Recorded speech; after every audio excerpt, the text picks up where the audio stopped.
Joining me on the set, our foreign editor, James André, recently back from reporting in southern Lebanon. Hello to you. James, we hear this startling news just over 2 hours ago from Israel's military that it claims that Hassan Nasrallah was killed in those Friday strikes on the Beirut southern suburbs.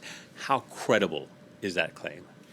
Well, obviously, we wait for confirmation from the Lebanese side, but I would say very, very credible indeed, simply because, first, you've got to realize the political importance of removing Hassan Nasrallah. I mean, this is huge. So the Israelis would not say it if they were not pretty sure of what they're saying. And the other thing is, you've got to realize that, and I really saw this in the few days I've just spent in Lebanon during these attacks, is the quality of the infiltration and intelligence the Israelis have managed to create on the ground in Lebanon. They were able to target the secret meeting, for example, where they killed Ibrahim Akil. This was last Tuesday. Basically, they hit this building in which was a secret meeting was being held.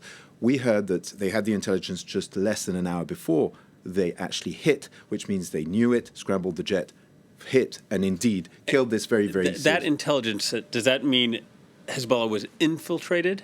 Well, very clearly. Yeah. I mean, we are at a stage where you have electronic intelligence, that's for sure. I mean, they've demonstrated that with the pager attacks, with the radio attacks. You could, we don't know what exactly they put in these pages. They put explosives for sure, but maybe they put microphones and GPS chips. Maybe they were following everyone. It's a very real possibility. The fact of the matter, they've managed to map out this very secretive organization. They've been carrying out strikes all over Lebanon, taking out weapon depots, command centers. So they have very clearly managed to infiltrate the organization. And then you've got to remember that Lebanon is a very fractured country when it comes to politics. And even within Hezbollah neighborhoods, well, it does seem they've managed to recruit people who are informing them. And when it comes to Hamas, you're working in the Gaza Strip, which I'd say is a pretty homogenous society. When it comes to Lebanon, it is not. So, of course, not having leaks is very complicated. You can see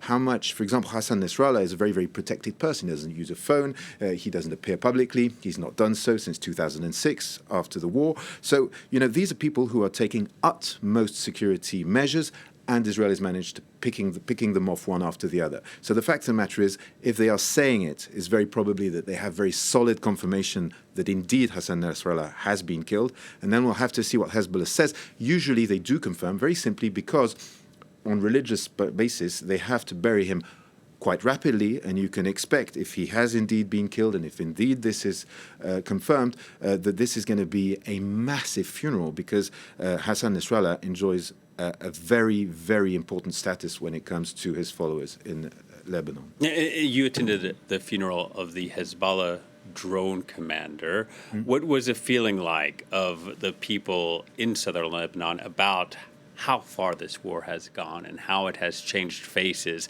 Is there still widespread support for Hezbollah in southern Lebanon, or are people beginning to wonder about the escalation that we've seen this week? Well, I'd say that things have evolved over the past few days, if you will. I think that the first attack, which was the pager attack, which I arrived just the day after, the pager attack was a real huge shock for the Lebanese society at large. You've got to realize that these pagers, and this was explained to us by a doctor, you hold them like this. So people have lost their two hands and their two eyes when they've been hit, the worst. Okay, a lot of people have lost one eye, a lot of people have lost fingers on their hands. It's something that has really, really sowed terror in Lebanese society. But once again, not just inside Hezbollah. People were telling me they would not take a lift with somebody which they believe could be part of the organization. So this is how far we're going. Then that has created a movement of, if you like, once again, it's very fractious, the Lebanese scene. So a lot of people are against Hezbollah. But in this specific case, they were feeling that Lebanese people were being targeted and that this was a blatant violation of their sovereignty. So in a sense, I had people saying, look, I hate Hezbollah, but I'd like them to react and I'd like them to fire into Israel. Some people were saying this. Other people were saying, look, well, it's a good thing. We need to get rid of Hezbollah in any case. But if you like, you had this kind of moving situation. When it comes to Hezbollah supporters themselves inside the neighborhoods, for example, we met a father of a young man who'd lost fingers in the pager attack and had his face damaged. He told us, me and my 3 sons, we are proud of our martyr. inverted commas, so the son that was hit, and he said, we are all soldiers of Hassan Nasrallah. He didn't say soldiers of Hezbollah. He said, me and my 3 sons are soldiers of Hassan Nasrallah. This is how important this man is. He is really, if you like, more than a political leader.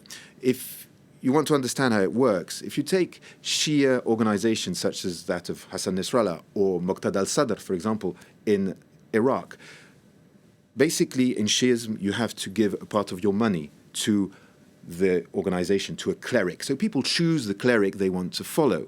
In this instance, if indeed Hassan Nasrallah has been killed, well, this is the figurehead of Hezbollah, which is, if you like, a state within the state. They provide health, schools, they provide all sorts of services in a dysfunctional state. So, of course, people give their money and follow the man who gives these televised addresses on giant screens, which thousands of people attend. So he is really, I'd say, more than a political leader to these people.